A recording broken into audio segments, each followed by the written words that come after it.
Can you hear me? Yeah. Hello, so I'm Justin. I'm working for the University of Liège in Belgium, and I'm going to present this work, which is collaboration with Cisco. This is part of a bigger project, but anyway. So this is about IPv6 extension headers and eBPF, obviously, and a way to inject IPv6 extension headers with eBPF. You have the link on the slide. This is the Git repo, which is publicly available. It gathers the code and everything you need. So you can have a look, provide feedback if you want. Would be much appreciated. And you can play with it. It's quite fun. We'll see. OK, so first, let me explain what are extension headers for those who don't know. If you already know, you can go back to sleep for at least 2 slides. The initial purpose of this one, when it was designed, was obviously to be able to extend the IPv6 protocol, by adding new features without modifying the core protocol. And you can see that as something quite similar, but not the same as IPv4 options.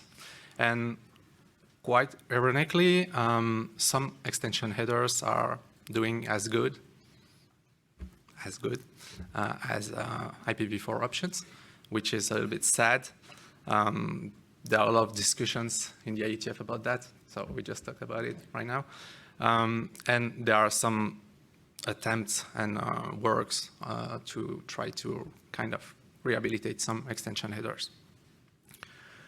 A few examples of how it works. So the first one, without extension header, so a normal packet, you have the next header field in the IPv6 header that is pointing to the next header. In that case, it's 6, the code point for TCP.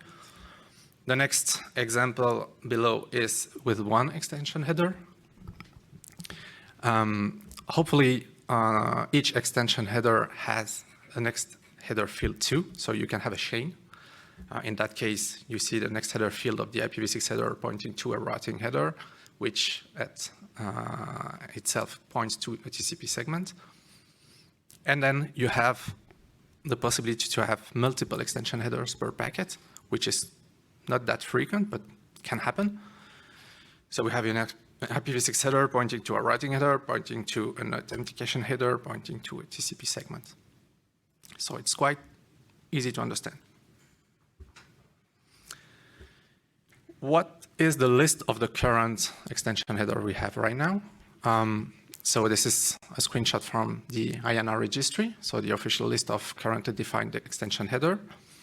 The first one, I will only cover some of them in this talk, but that's generally the same thing. So the first one is the hop-by-hop option, very controversial, code point 0. The purpose of this one is to be processed by each hop on the path. So if you insert it in the packet, each hop on the path could or should process it. You also have the routing header, which is probably the most known here, code point 43. The goal of this one is to force a packet through some intermediate hops on the path. You also have the fragment header, code point 44. This is how you do fragmentation in IPv6 or instead. And the difference with IPv4 is that here in IPv6, this is the source that is responsible for the fragmentation. It's not done on the path on transit. And this is how you do that. You use the fragment header. You have IPsec-related protocols, ESP header and authentication header, code points 50 and 51. And you also have the destination options header, which is code point 60. And this one is quite similar to our options header. But the main difference here is that it's only the destination that is supposed to process that header. And options defined in a hop-by-hop options header share the same registry as destination options header. So basically, if you define a new one in that registry, it could be included in both. OK, before diving in the program, let's have a look at the impact of extension headers, because there is one, and a huge one. You could summarize this as 2 takeaway lessons. The first one is that size matters. Yes, it does. Sorry for that. And by that size matter, I mean whatever the extension header, the smallest it is, the better chance you have to go through. As soon as you increase and have huge extension headers in a packet, the packet almost always got dropped. And the second one, worst for the hop by hop, whatever its size, packets are almost dropped. So that's a huge hit for the hop by hop. As I mentioned, there are a lot of discussions actually in the IETF about that. Some works also from Tom mainly.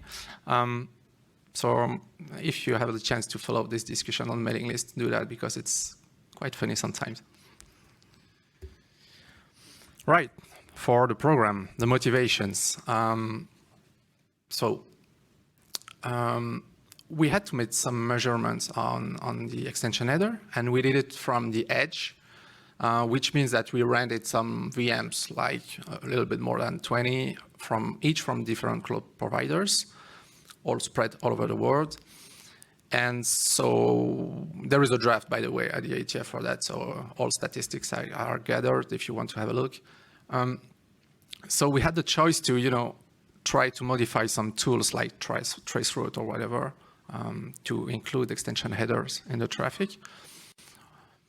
But we had the option of eBPF, and it seemed quite natural at that time to choose that. So we went that way.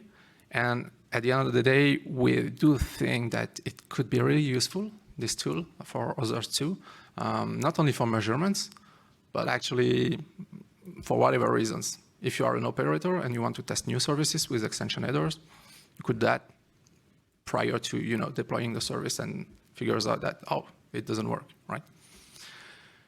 So the main pros of that is that you don't need to modify existing tools, right? And it was a quick development, and by quick, I mean it's still eBPF, right? But it's faster than modifying every single tool you would need, all right? The main advantage of this one is to have a stack of extension header per packet. So we just discussed that with Tom before. I'm not sure the kernel allows to have multiple extension headers in a packet. And we wanted to try some corner cases with different extension header in the same packet. So this is a feature that is allowed with that tool. And this is no longer just for synthetic traffic, right? Because now you can run the eBPF program on the interface for real life user traffic or whatever traffic you want. This is how it looks like globally. So a simple eBPF TC solution on the egress. So we have a BPF program that is loaded in the kernel with TC. We also have a user space program that will interact with the BPF program via a map. A zoom in the BPF program. So it could be summarized by these two structures mainly. The first one, if you look at the last field, which is called bytes, this is actually the buffer that will be inserted in packets.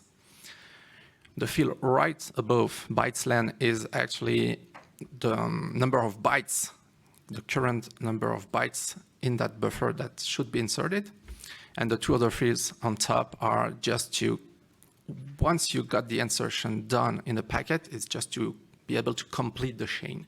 So basically you would have to replace the IPv6 next header field by the first extension header in your buffer. And the last next header field from your last extension header should point to the next header in your original packet. So for instance, the TCP segment or whatever. And the second structure is the map. Just to store that structure, which is shared between the two. It's pinned by name. I don't know if it's the best way to do that, but it allows for the user space program to attach to that map and so interact with the BPF program. So yeah, this program, I mentioned that on top of the slide, it sees an opaque data buffer to inject. It's maybe not the right word, but it doesn't really know what's inside the buffer, okay? It doesn't know if there is one or multiple segment extension header. All it does know is I have to insert that buffer, which is that length. About the user space program now. This is the one responsible for building the buffer to be injected. And I hope it displays fine with yeah. So this is the help section of the program. As you can see, you can insert by hop, a destination option, routing headers type 0, 2, 3, and 4. We did not include type 1 because we did not even find the structure for that one, obsolete and deprecated. Same for 0, but still, there was still a structure for that. We got a fragment header. You can have an atomic or non-atomic fragment. You can insert the AH or the ESP. And for each of them, you have a range of sizes, except for fixed size, like type 2 of routing header or fragment headers. You have some ints that are printed about the size. So it is, if a size is required, it must be an 8-octet multiple. So this is obviously for alignment requirements, which is always on 8 bytes boundaries for extension headers. And you also have routing header sizes -8 must be 16-octet multiples, so same remark. And an interesting feature we wanted to implement in this program is that you probably want to respect RFC 8200 at first, right? So you have a specific order to insert those extension header. Should you want to not respect that, you can. The program would complain, but it would tell you if you really know what you're doing, and if you really want to do that, just add the force flag inside the command. So it's allowed. We just wanted to cover us up a little bit and still provide this feature for everyone. Obviously, we don't expect to send such packet on the wild because it could break some networks. All right, so the user space program. Now, how does it build the buffer? If you want to insert a hop by hop or a destination option header, it would basically insert n experimental options, n being variable size, depending on the size you provide. And all the data in the options are randomly generated. For the routing header, whatever the type, we generate random prefixes, and we picked this range that you see on the slide. Could be whatever, we just picked one. Fragment header, both for atomic and non-atomic, we generate a random identification number. And for IPsec related protocols, we generate a random SPI, a random sequence number, and a random ICV. So yeah, this is kind of cheating. We have, kind of fake authentication or ESP header here. The main explanation for that is that, when we developed this program, it was more to test extension headers from a high-level perspective, not really data inside them. So if you really need data, real data, we will propose something at the end of this talk. Here is a quick example of how it works. So basically, you would have to attach the program to an interface on ingress with TC. So you create the queue disk that is required for that, and then you attach it with the TC filter command. Then you call the user space program. In this case, as an example, we will insert a 16-byte hop by hop followed by an 8-byte destination option, followed by a 72-byte segment routing. So basically, this is how the command reads for that. And here is an overview of a packet in Wireshark. So you can see that there is the hop by hop option of the correct size. It contains an experimental option, same for the destination option, and this is followed by the routing header, which is a segment routing in that case. And you can see at the bottom of the slide, random prefixes generated from the range we picked. Okay, so let me conclude on this one. What comes next for the program? So currently we have point 1, a custom filter, and it is built in the eBPF program. So as soon as you need to modify it, first you need to modify it, and then you have to recompile the program. So this is not a very elegant solution. So we tried to find another way. A good solution would be to combine, the TC filter command to attach the program with a TC filter command to filter on prototype or ports. Both exist, but I'm not sure. I didn't find the solution. I'm not sure there is one that makes the two. I also tried to, have QDisk filters hierarchy and make it so that packets going through the filter would only go through the eBPF program. Did not succeed either. So if you have a solution for that, I'm a taker. Point number two, as mentioned, we generate randomly a lot of data. So I gave the explanation for why. If you really need real data inside, we could just figure that out and, for instance, pass a config file with all data you need inside based on, for instance, a YAG model or whatever. And the last one about the fake EH and ESP. Again, two reasons for that. The first one is, we didn't care about data first, and the other one is that we didn't want to hit performance. I don't think it's really a problem. So if we really need that, we can add some specific, post-processing per packet, because you need a per packet processing after the injection in that case. So we can add that as well. So that's it for me. Again, the link to the repo. So if you want to review the code or play with it, feel free to do that. And if you have any question, I'll take them right now. Thank you. Oh. No questions over there? Oh, there's a question in the back.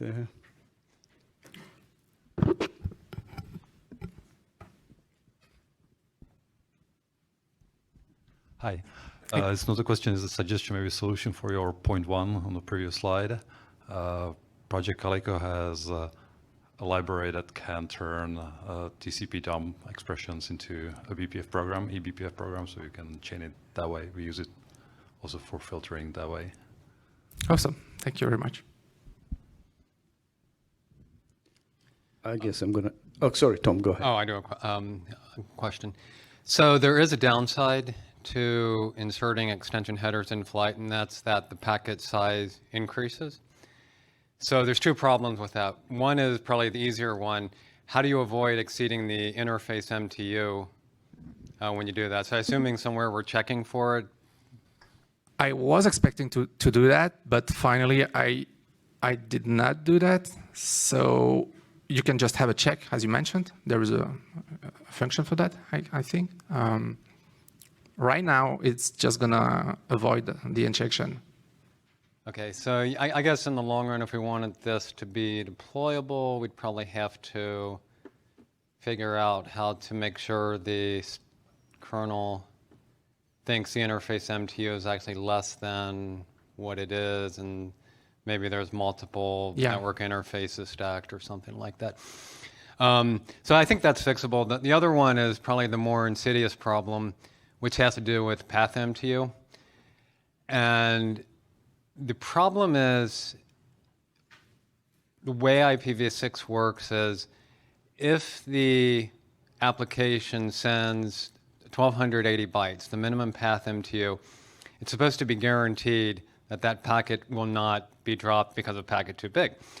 So if the application sends a MTU size packet of 1280 and we even add 1 byte to it, we could be in a scenario where the packets are dropped because the path MTU is exceeded somewhere down the line. But the problem is, even if we get an ICMP packet too big message, the application doesn't know about this insertion. So we're kind of stuck. And this is the problem of systematic packet loss. So we have to be careful with that. It's a known problem with the extension header insertion.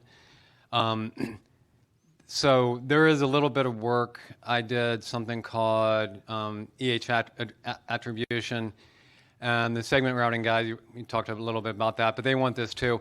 So the idea there is you can do extension header insertion as long as you're in a limited domain where you know that the path MTU is going to be greater than 1280. But if it leaves a limited domain, then you're out of luck. So what that means is, and this gets to some of the stuff I'll talk about on, I think, Friday, we also need the opposite of this, which is to remove extension headers, which is going to be a lot easier than this, by the way. But in that case, you need it because if your packet happens to be leaving a limited domain with inserted extension headers, you kind of have to remove those because you don't want to get into the path MTU. Also, there's security issues. So I think, yeah, other than that, yeah, I think that would just be good to highlight. This isn't all peaches and cream, so to speak.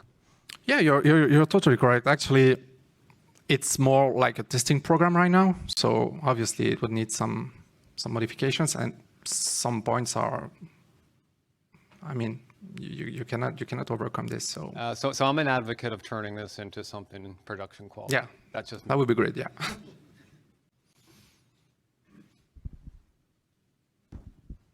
I just briefly looked into the code. You might want to consider using dynamic pointers for buffer processing, socket buffer processing. It was merged last year, and it will simplify some of the logic getting out of bounds when, comparing with buffer lengths and whatnot. Thank you. I'll have a look at it. Yeah, thank you. Jamal? Oh, I think I can probably talk to you offline. But your point number one, which what you got a response to, but what is the issue you're trying to match with IP? You're trying to run this eBPF program For the point one, right? Yeah. Well, there is the command to attach the program. Right. And I wanted to combine this command into one command with filtering on ports or protocol, for instance, because right now the filtering is done in the eBPF program and it's not that efficient nor elegant. So yeah, so there's multiple ways to do it, but maybe I could talk to you. Oh yeah, thank you. Other than the suggestion you got from the other end there.